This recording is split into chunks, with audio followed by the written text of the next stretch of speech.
Since 9/11, the United States has admitted more than 500,000 immigrants from countries where being gay is punishable by death. Hillary Clinton, Crooked Hillary, as we all know her by, Crooked Hillary, which is what she is, wants to increase these immigration numbers very, very substantially. She's no friend of women, and she's no friend of LGBT Americans. No friend, believe me. And how can you be a friend when you take many, many millions, tens of millions of dollars, 25 million from one country, they think? And how can you be a friend when these countries are oppressive to LGBT, when they're oppressive to everybody?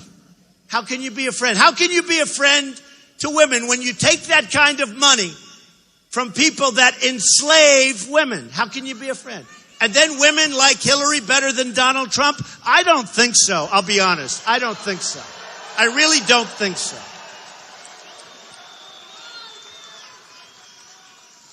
So, whoever really runs your country, whoever your leadership is, says so much about the character of your country. Now, Hillary Clinton also wants, and this is amazing, she wants, and everybody knows it. In fact, they fact check it. I thought it was 500%.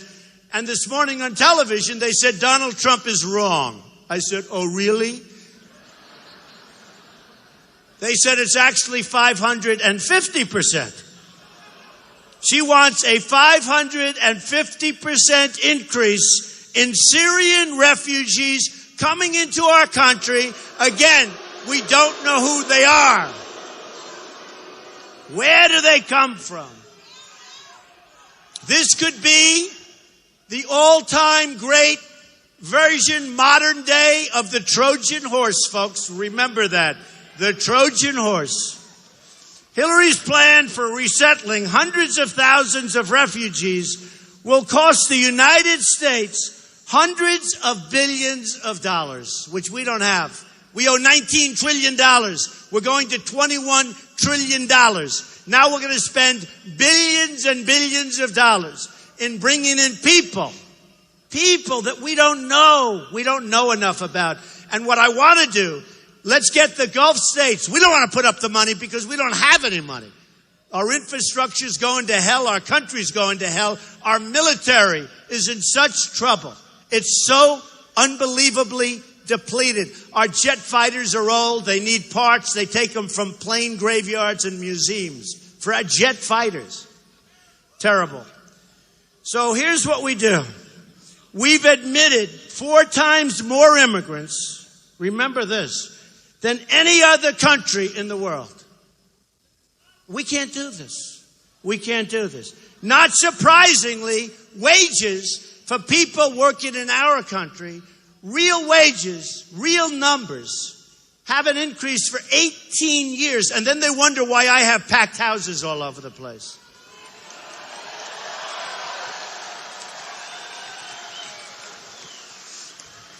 Hillary Clinton just yesterday used the term radical Islam, sort of used it, right? Did you see?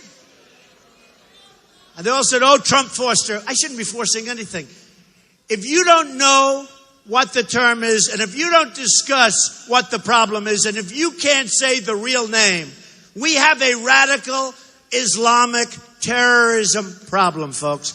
We can say we don't. We can pretend like Obama that we don't, where Obama spent a long time talking about it, and nobody at the end of that speech understood anything other than, boy, does he hate Donald Trump. That's about the only thing. So Hillary said, and this is an exact quote, and just so you understand, I have many Muslim friends. These are amazing people. They're great people. The problem we have is whether it's 7% or 9% or 11% or 1%. We're having a tremendous problem in our country. We don't know. There doesn't seem to be assimilation. We don't know what's going on. And there's no reporting. As an example, in San Bernardino, people saw this horrible married couple where they became radicalized. He probably became radicalized through her. But whatever happened, they had bombs on the floor. They had all sorts of weaponry. People knew that bad things were going to happen, and they didn't report. We have to have people report. And if we have reporting, and you go to your law enforcement, and by the way, our police in this country are so incredible, and we have to give them thanks. They're so incredible. I just met your chief backstage, the Greensboro chief, and I just met the sheriffs. Nobody's going to mess with those guys. They are great, great people, the police of our country. And they've been treated terribly. They've been treated terribly. So entire countries in the Middle East living under Islamic law, and they engaged in the worst kind of violent oppression. And now we have them coming into our country. So here's the story, folks.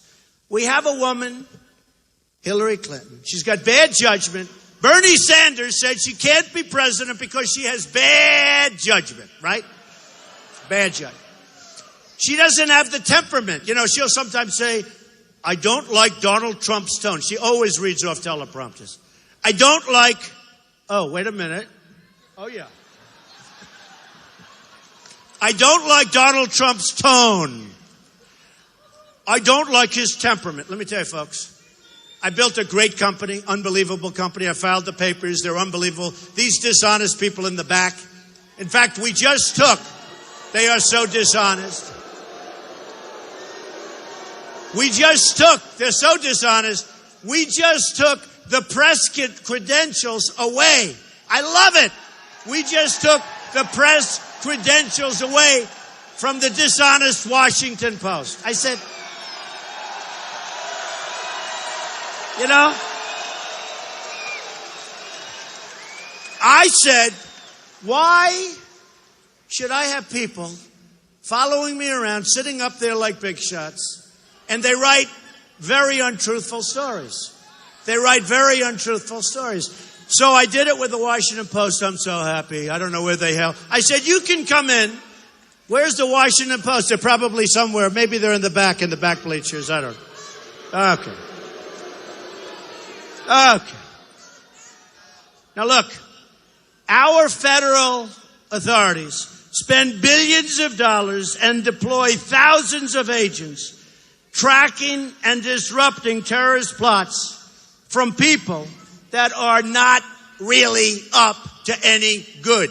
We're going to stop it, folks. We're going to stop it. Just remember what I said. If I got elected, we're going to be fair. We're going to be straight. We are going to be so straight down the middle in terms of justice, but we're not going to let people take advantage of us. We're going to go to the movie theater. We're going to go on airplanes. We're going to lead our lives like we're supposed to lead our lives.